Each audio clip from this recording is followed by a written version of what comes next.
প্রিয় ভাই বোনেরা, আপনাদের নিশ্চয়ই মনে আছে অবাধ, সুষ্ঠু এবং নিরপেক্ষ নির্বাচনে ভোট দেবার সুযোগ পেলে জনগণ বিএনপিকে রাষ্ট্র পরিচালনার দায়িত্ব দিতে পারে। এই ভয়ে পলাতক স্বৈরাচার বিএনপির বিজয় ঠেকাও এর মতন অন্তর্ঘাতী অপরাজনীতি চালু করেছিল। দেশের নির্বাচনী ব্যবস্থাকেও গত 16 বছর 17 বছর ধ্বংস করে দিয়েছিল। সেটি লোকাল ইলেকশন থেকে শুরু করে জাতীয় নির্বাচন থেকে শুরু করে প্রায় প্রত্যেকটি জায়গায় একই অবস্থা হয়েছিল। তবে আশ্চর্যের বিষয় হলো, স্বৈরাচার মুক্ত বাংলাদেশে এবার ক্ষমতাসীন সরকার নয়, বরং ফ্যাসিবাদ বিরোধী আন্দোলনের রাজপথের সহযোদ্ধা কতিপয় রাজনৈতিক ব্যক্তি এবং গোষ্ঠীর আচরণেও সেই পলাতক স্বৈরাচারের সরকারের মতন বিএনপির বিজয় ঠেকাও প্রবণতা লক্ষ্য করা যাচ্ছে। বিএনপির বিজয় ঠেকানোর অপরাজনীতি করতে গিয়ে বিতাড়িত ফ্যাসিবাদী সরকার দেশকে একটি তাবেদারি রাষ্ট্রে, একটি বিশাল বড় জেলখানায় পরিণত করেছিল। বর্তমানে ফ্যাসিবাদ মুক্ত বাংলাদেশেও যারা মনে করছেন নির্বাচন দিলে জনগণ ভোট দিয়ে বিএনপিকে সরকার গঠনে সহায়তা করবে, যারা এই চিন্তা থেকে বিএনপির বিজয় ঠেকানোর জন্য নানা রকম অপকৌশলের বা শর্তের বেড়াজালের আশ্রয় নিচ্ছেন, তাদের দৃষ্টি আকর্ষণ করে বলতে চাই, রাজনীতিকে রাজনীতি দিয়েই মোকাবেলা করুন।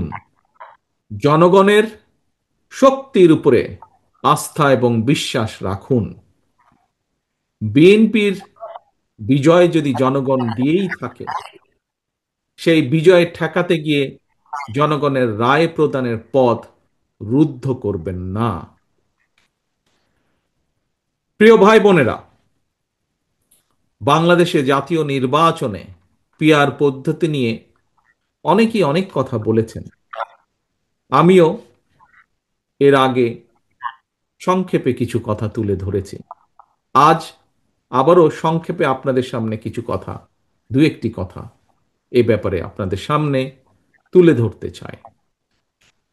প্রিয় সম্মানিত উপস্থিতিবৃন্দ, আমরা জানি বিশ্বের অনেক দেশেই হয়তো নির্বাচনে পিআর পদ্ধতি রয়েছে, তবে বাংলাদেশের আর্থ সামাজিক ভৌগোলিক রাজনৈতিক পরিস্থিতিতে পিআর পদ্ধতিতে নির্বাচনের জন্য এখনো উপযোগী নয় বলেই আমরা কম বেশি মনে করি।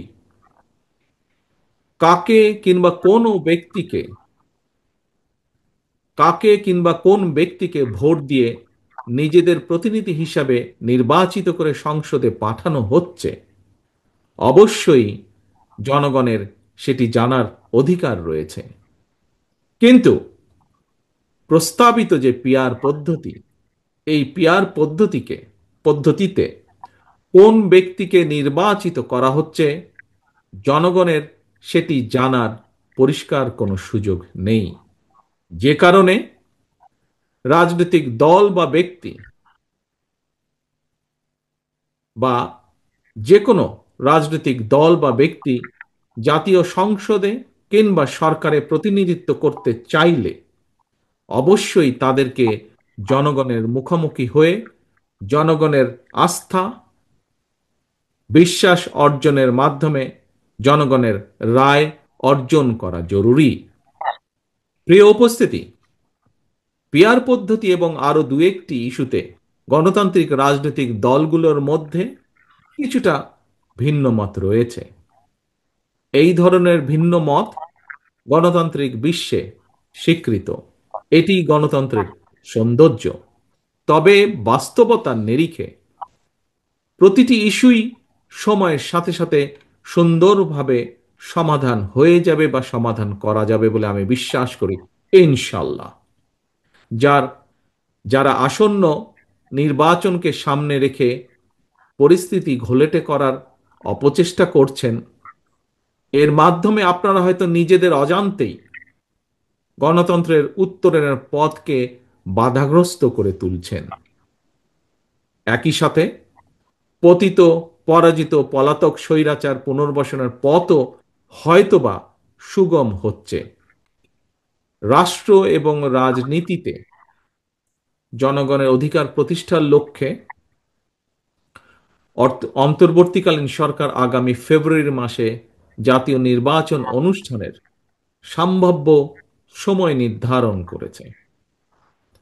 কিন্তু আমরা খেয়াল করে দেখছি আজকের এই অনুষ্ঠানে কিছু কিছু বক্তা তাদের বক্তব্যেও বলেছেন একটি বিষয়। কি সেই বিষয়টি? সেই বিষয়টি হচ্ছে এই নির্বাচন অনুষ্ঠান নিয়ে কোনো কোনো রাজনৈতিক ব্যক্তি বা গোষ্ঠীর বক্তব্য, মন্তব্য কিংবা নিত্য নতুন শর্ত বা শর্তের প্রস্তাবনা সামগ্রিকভাবে জনমনে বিভ্রান্তি সৃষ্টির একটি কারণ হয়ে দাঁড়িয়েছে।